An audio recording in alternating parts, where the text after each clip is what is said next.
നാളേക്ക് വേണ്ടി കരുതുന്ന ആർക്കും തിരുമേശ കൊടുക്കത്തില്ല എന്നൊരു തീരുമാനമെടുത്താൽ തിരുമേശ കൊടുക്കാൻ ആരുണ്ട്? തിരുമേശ കൊടുക്കാൻ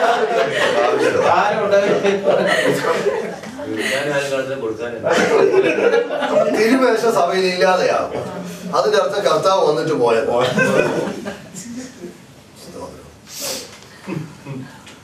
യേശുക്രിസ്തു പറഞ്ഞ കൽപ്പന നോക്കണം. കർത്താവ് അവരുടെ കുറിച്ചൊന്നും പറഞ്ഞില്ല.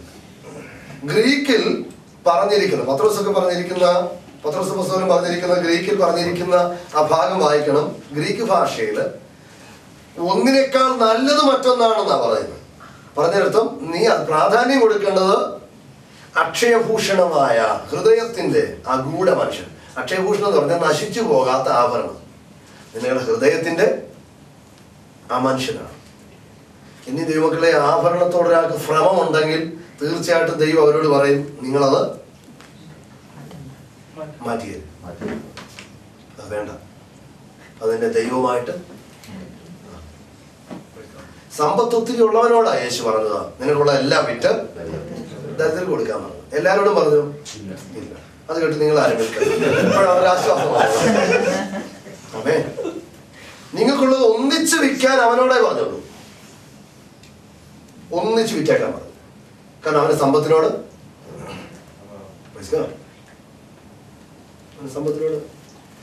ഭയങ്കര ആർത്തിയാണ്. നമ്മോട് പറഞ്ഞത് പലപ്പോഴായിട്ട് വിറ്റ് കൊടുക്കാൻ,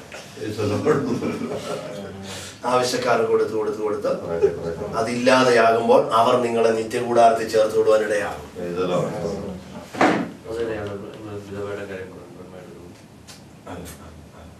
ഇത് ലൂക്കോസിന്റെ സുവിശേഷം 16-ാം അധ്യായം. നമ്മോട് കർത്താവ് പറഞ്ഞ ചെറിയ ആട്ടിൻകൂട്ടമേ ഭയപ്പെടരുത്, പിതാവ് രാജ്യം തരുവാൻ പ്രസാദിച്ചിരിക്കുന്നു. നിർത്തരുത് അവിടെ.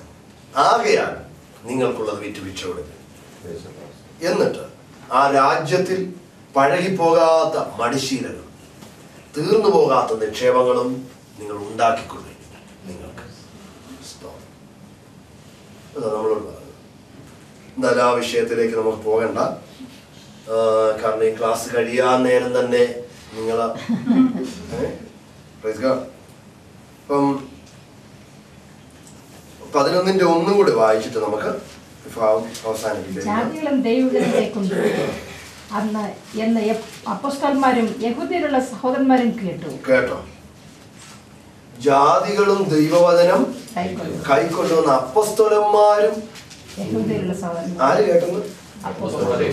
താക്കോൽ ആരുടെയാണ് ഇരിക്കുന്നത്? ഇപ്പൊ അവര് കേട്ടെന്ന്. ജാതികളും ദൈവവചനം. പൗലോസിനെ ദൈവം എഴുന്നേൽപ്പിച്ചില്ലെങ്കിൽ ഇന്ന് യഹൂദ മതത്തിന്റെ പിന്തുടർച്ചയായി പോലെ ക്രിസ്ത്യാനിത്വം.